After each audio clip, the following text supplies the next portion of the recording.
Okay, so what was the key hook that got you both into crypto? So for me, I've been trading for 19 odd years, and the thing that eventually got me over into crypto was just one reason. The US dollar is always expanding, as is every other fiat currency on the planet. And therefore, if we are living in a world where governments and central banks will just print forever because it's their only, resort when shit hits the fan, that means anything which is not hard money, so to speak, or anything of a deflationary or a non-inflationary basis would appreciate in price. And so when I learned about Bitcoin and it's 21 million max and blah blah blah, and I was like, holy shit.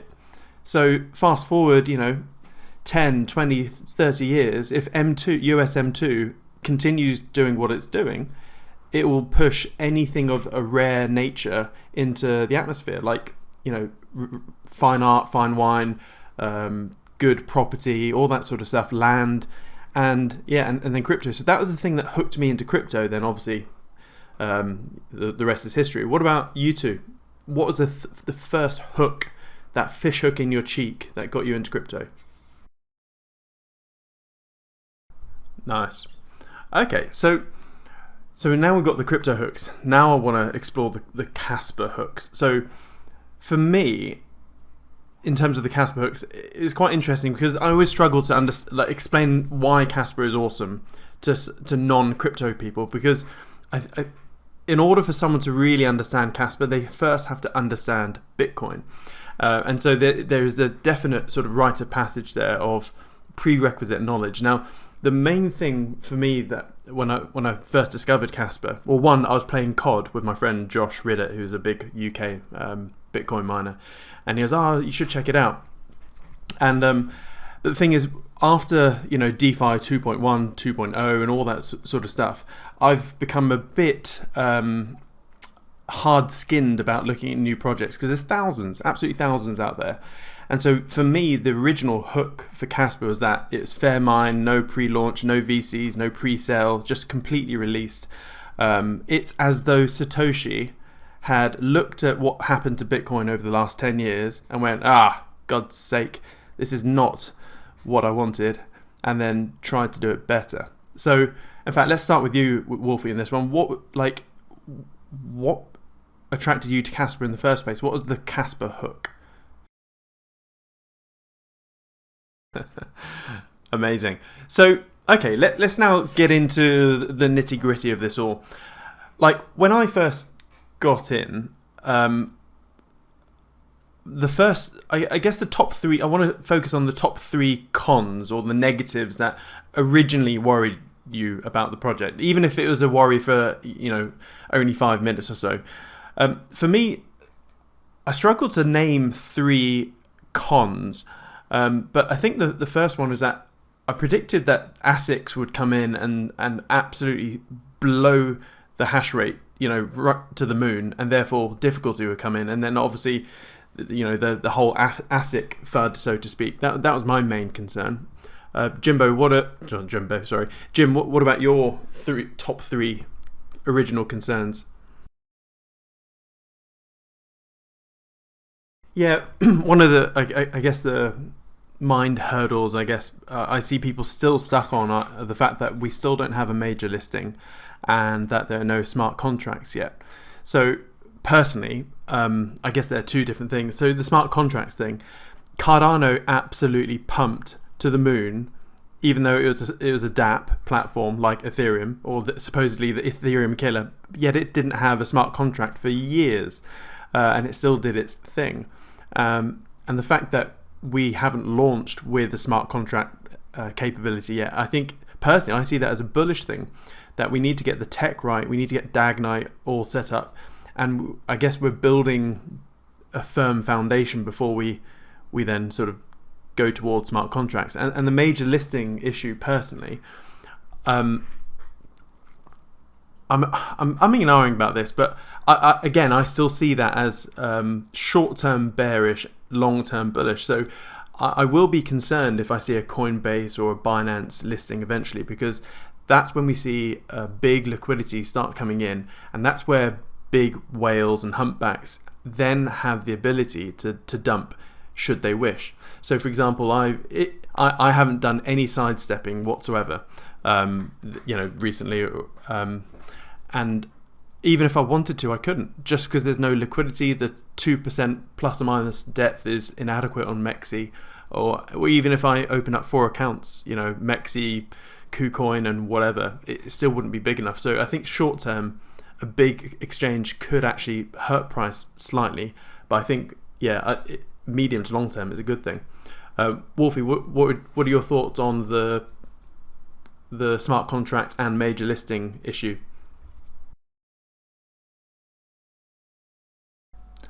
Yeah. And also regarding, so Wolfie was talking about the DAGs, his spot on there that all the other directed acyclic graphs, they are of transactions laid out in a hash graph type manner, whereas Kaspa, we have block DAGs. So we have whole entire blocks that are in a hash graph type, not a hash graph, a DAG way, and in each block you can have a whole bunch of different transactions.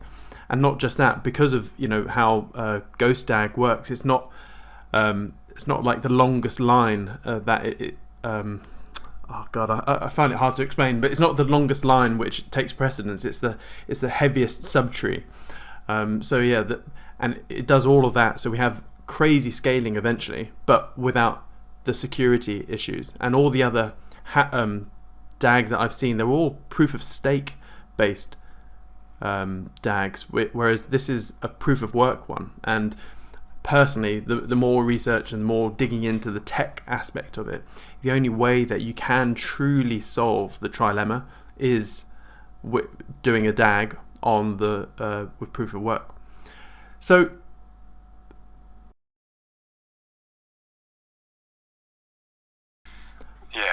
okay, I want to stay on this forking issue for a bit, because personally, this is one of my big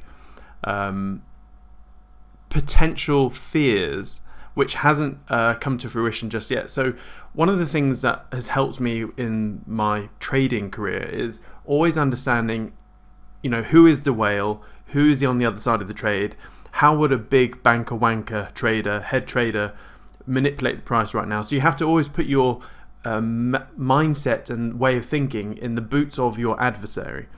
And so if I was an adversarial competitor that wanted to just scam people, let's just take some scammy bastard like Richard Hart or Justin Sun. In my opinion, they're like the leeches of the crypto world.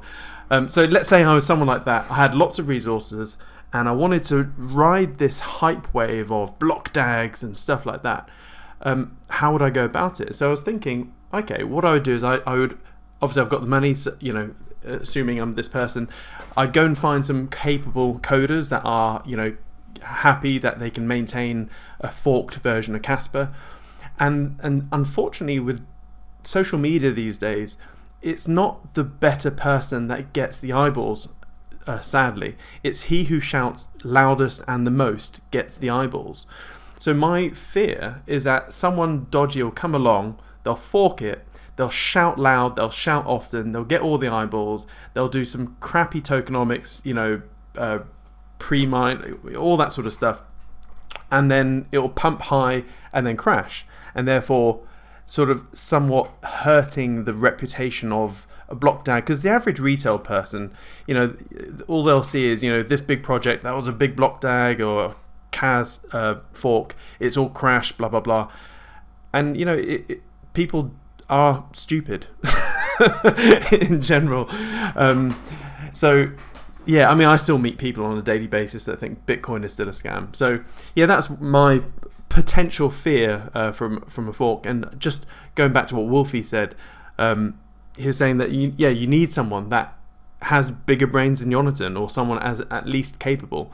And from what I've seen so far, like, he's always moving the intellectual threshold a lot higher, and no one else is sort of upping him. So he comes along with Ghost, greedy, heaviest observable subtree, right? And then Ethereum, Cardano, Avalanche, and every other thing tries to copy him. And then he comes along with Spectre, and then, which was a masterpiece, but obviously it didn't like arrange blocks in a linear order, therefore wasn't suitable for smart contracts. So then he came up with Ghost DAG. So it had all of the brilliance of Spectre, but had a linear ordering of blocks. So that's what Kaspa uses right now, Ghost DAG. And then, a couple of years later, he releases Phantom Ghost DAG. And even now, we're about to, hopefully, in the near future, implement DAGKNIGHT, which is it's like every 2 years, he's upping the intellectual threshold. So, yeah, I completely agree with you, Wolfie.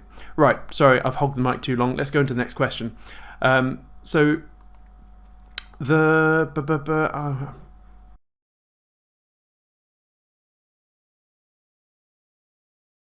bit of a different type of question, something which I ask myself in anything. So if there's ever a time where I get sort of 90% confident or bullish on something, a question I like to ask myself is, what needs to happen to change my mind, complete 180 in that thing? So sit with you for the moment, Jim. What needs to happen, or what data would you need to see for you to completely drop Kaspa and sell all of it and not touch it again? Yeah, I agree with you too. For me, a prime example of that is I got into Wonderland time pretty early, back in the whole rebasing DAO sort of bonanza. And when Sifu was outed as a convict, I was like, right, I'm out. But it wasn't just that. The treasurer was an ex-convict or a current convict or whatever.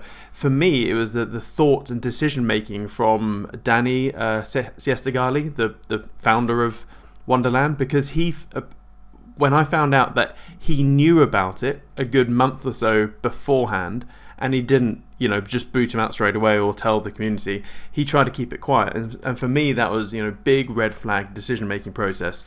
And for someone that had $1 billion treasury, I was like, I'm out. So yeah, for me, I'm with you guys. If the team were Siam, that's actually how I found you, I believe. We've been so when I say we, the collective royal we of Kaspa, we've been oscillating around sort of 50th biggest market cap in the world for a while now. And obviously we have the whole contentious issue of Coinmarketcap refusing to list it properly because it's Binance owned, and Binance doesn't like it because Kaspa has very loose, tenuous links to Coinbase. So I think it's quite petty there. But why do you guys think that we haven't had a major SEX, as in centralized exchange, list us yet?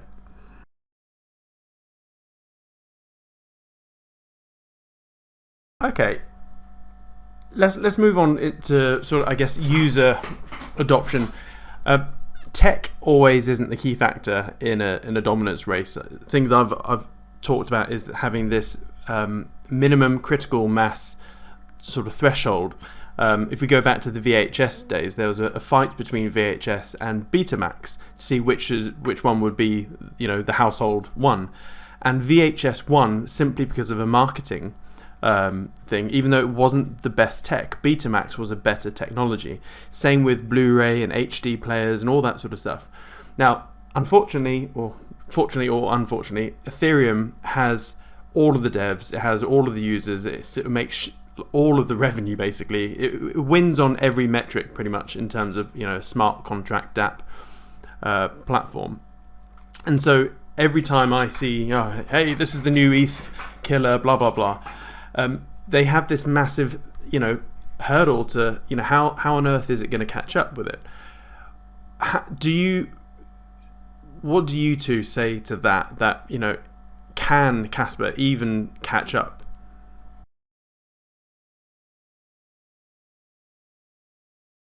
Yeah, I agree. It makes, when you fully understand Kaspa and where it's heading, it makes every other layer 1, 2 and 3 completely obsolete. And Lightning has lots of pros, but the big con is that it is not secure. So yes, like the bar tab, you have to settle on the base layer, i.e. Bitcoin, but it's the Lightning nodes that are unsecure. So I see a near future where a big Lightning node hack will happen and a lot of money will be lost. And that's the thing, we started crypto with basically a steam driven car, and all we've been doing is bodging add-ons to it with sellotape and glue, going, oh, and we've now got rubber tires, and we now got air conditioning and a CD player, etc. But at the end of the day, it's still a horse pulling a cart. And then all of a sudden, we have a Tesla Model S rock up called Kaspa, completely new tech. It would absolutely, and it just makes everything obsolete. And like, governments could easily just effectively white label CAS for their CBDCs. Not that I'm a big anti-fan of CBDCs, but it's crazy.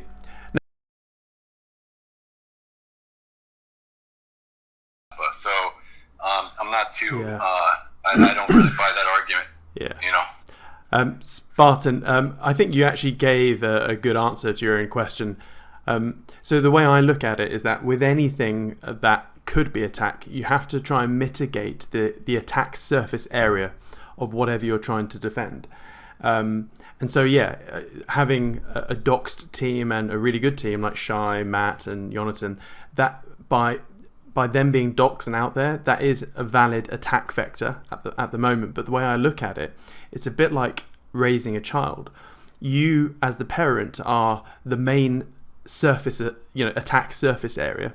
So if you were offed, then that child will be orphaned and whatnot. And so really as a parent, you've got to imprint all of the values that you want in your child up until they leave home, whether at 16 or 18.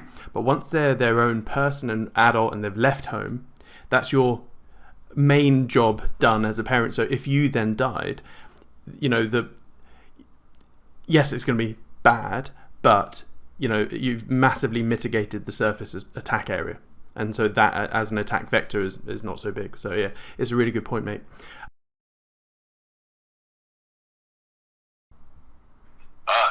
I just want to throw this out there. Okay, you could prove that I'm not Satoshi. You can't prove that Yonatan is not Satoshi. True. Well, unless he wasn't in Van Noy's area in, I forgot the date, 2013 or whatever. They did reverse IP address Satoshi, and he was actively doing changes to the blockchain in the Van Noy's area at a certain time and date. So if we could find where Yonatan was at that point, then that would prove or disprove it.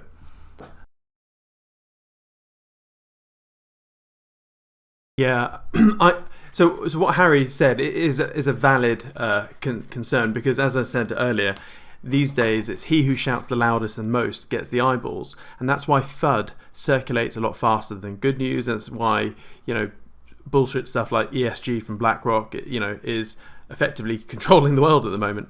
So yeah, I think in the short term we're going to see a mass hatred, I guess, eventually over the next 5 or 10 years to all the things which the tree hugging hippies, sorry, that's bad wording, the ESG army don't like. We're going to see, if you have a fancy car over the next 5 years, you're going to be hated because you're killing seagulls and baby seals and stuff like that.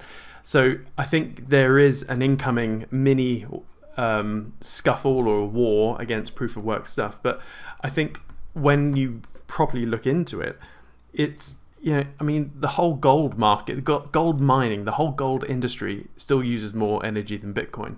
The banking sector, SWIFT, the dollar payment network, everything, basically the modern day financial system uses way more energy than Bitcoin mining. Now, CAS in itself is way more efficient than the Bitcoin network, but it's actually a positive. So there are ways that you can turn proof of work systems into actual carbon negative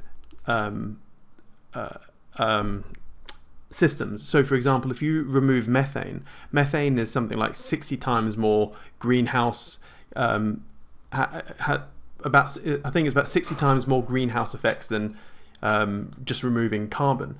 And so what a lot of Bitcoin miners are doing is using methane flaring as its source. So if you do that, you're not carbon neutral, you're carbon negative. So what I see coming in again in the near future is that all or most miners will be using green energy, if not methane flaring, which is even better. And so that argument basically dies on its head when all Bitcoin mining or all Kaspa mining is completely renewable, and it won't be just a waste of usage. So what's happening with a lot of green mining projects is that they'll go out and build a massive wind farm or something, but they won't put 100% of the energy derived from that into mining. It's normally about 50%. So what happens is 50% of the energy derived from it goes into mining, so that's great, and then the other 50% is given back to that local area, the local energy grid, etc. So it's a win-win, and that's how they're getting planning permission for stuff like that, because it is legitimately a win-win. And I mean, eventually, as space tech gets better, I don't see any crypto mining happening on Earth. I mean, I'm probably talking 20, 30 years in the future, but you could legitimately have ASICs floating in space that have uninterrupted solar powering from the sun, which is a massive fusion reactor that turns up every day. So, but yeah, in the short term, I think, everyone's going to be, oh, proof of work, shit. But I think it's just the uneducated. Typically, the mass retail market will probably cotton on to stuff like that. That's just my 2 cents. Adam. Yeah, so that's a layer 2 issue. So when we get into the realms of a decentralized, housing market, so Zoopla or Zillow or Rightmove, you have a tokenized marketplace like that. There will be some sort of layer 2 where there's everyone will have a decentralized personal ID. So think of WorldCoin by OpenAI, but better, and not a shit version. And so you'd give an API access to your own personal Digi ID, so to speak, which would verify your funds and whatnot. But that will be built. That will be part of a layer 2 smart contract type thing. Yeah, and also your question is actually has a nice spin-off question as well, because as you know, the US is exercising choke point 2.0, where they're basically just going after the on and off ramps. So it's every day it's getting harder and harder to get your fiat into some sort of centralized exchange to then get it into the crypto world. So yeah, your AML CTC question will be valid for the on and off ramps, but yeah, as Jim said, there are new sort of projects coming online which will help on and off ramps, where you can just send your CAS and send your GBP to a wallet of some sort, or bank account, and then you get CAS in return. But the spin-off thing which I just thought of is that one of the negatives or the cons which we haven't spoken to today, which I think is a bit of a moot point, was the 3-day block history. So part of the pruning mechanism with Kaspa is that in order to keep the block size, not the block size, the block data chain low, is that it prunes the blockchain after 3 days. Everything after that is gone. But and so there could be an issue where proof of funds or the origination of funds would be an issue, especially if you're like, let's say, a court case. It's like, well, where did this, where are the transactions of this CAS and this wallet, blah blah blah. But that's now a moot point, because the dev team have now got archival nodes, so they've got the whole backlog history from day one, in order to prove that there wasn't a secret speed mine or whatever. And so they're going to maintain these archival nodes. So it's a bit of a moot point, so just in case anyone else was worrying about this 3-day block history pruning. But doesn't the archival nodes add centralization in any capacity? No, it's just storing data. It's not part of the DAG or the Ghost DAG. It's just there. If anyone wants to interrogate it, they can get just download a CSV. I don't think it'll be a CSV, but yeah, it's not part of the actual Ghost DAG, but it's just there if anyone needs it. Okay, so all the answers were really good answers, by the way, and. So what I'm hearing is that it's not even an issue, really. Kaspa will be able to be compatible with the centralized world without becoming centralized itself, right? Yeah, it's all about whoever builds on top of Kaspa. It's the issue for them. Like if I wanted to set up an exchange, AML, so anti-money laundering and counter-terrorism checks, etc., would be my issue. It's got nothing to do with Kaspa. Exactly. I mean, when DAGKNIGHT's released, etc., I mean, it completely nullifies the existence of Ripple, for example, and any interbank transfer protocols. So, for example, the reason Ripple's doing well and well, it's not doing well, but the reason why the concept around it is important, because if you take a billionaire or a massive company or a bank and you're going to send $1 billion or more cross borders, it's T plus 3 plus maybe 25 basis points. So there is a currency exchange fee of, let's say, 25 to 50 basis points, which is millions, by the way, if you're sending billions, and it's T plus 3. They have to wait 3 days for finality. So this is why Bitcoin became very big in, I guess, the billionaire worlds, because you get block finality or transaction finality in 15 minutes. Whereas with Kaspa, you could basically send unlimited amounts of money instantly with 10-second finality. I mean, it's just absolutely insane. And a prime example of this was that Russian dude that got killed by Putin. He's the 5th biggest Bitcoin holder on the planet, and there's a reason for that. So